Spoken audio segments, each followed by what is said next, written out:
Hi mga kababs, dito nga pala ako sa isang park na malapit sa bahay kasi kailangan kong biladin yung car kasi tinamaan ng bato ata ito yung windshield ko.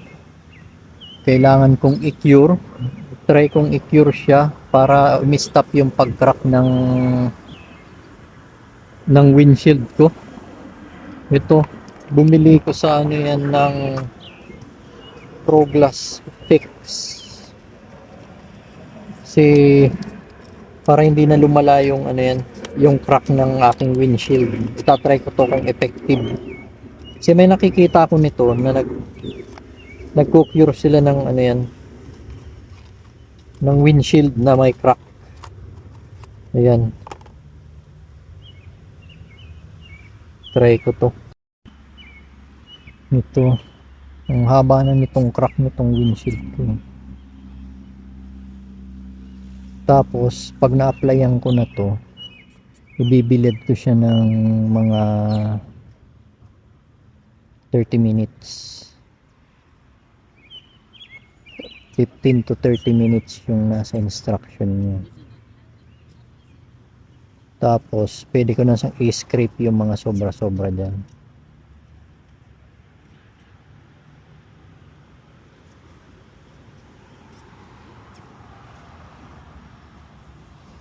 Tama na ata yan. Yan. Maghihintay lang ako ng mga 15 minutes o 30 minutes kasi mainit naman ngayon.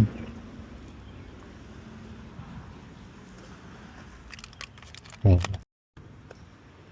Eto na mga kababs, i-check ko na muna yung ano yan, yung cure ko na ano yan, windshield. At ito yung pang scrape, pwede na ata kasi pinaabot ko na siya ng mga 25 minutes eh.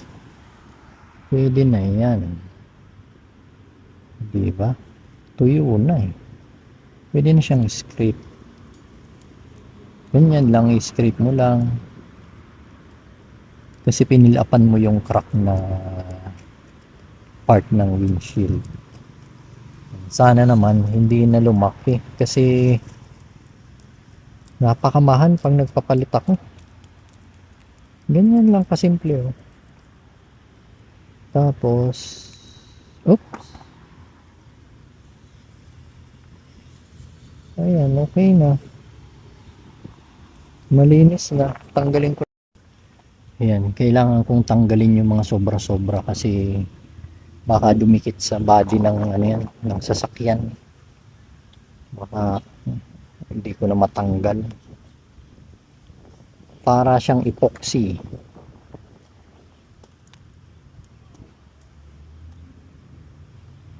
Sana naman huwag ka nang lumaki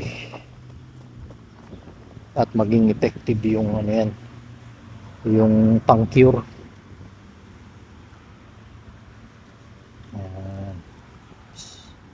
Pumasok dito ng curing agent. Ayan, ito na guys, ito na mga kababs. Sana nga okay na.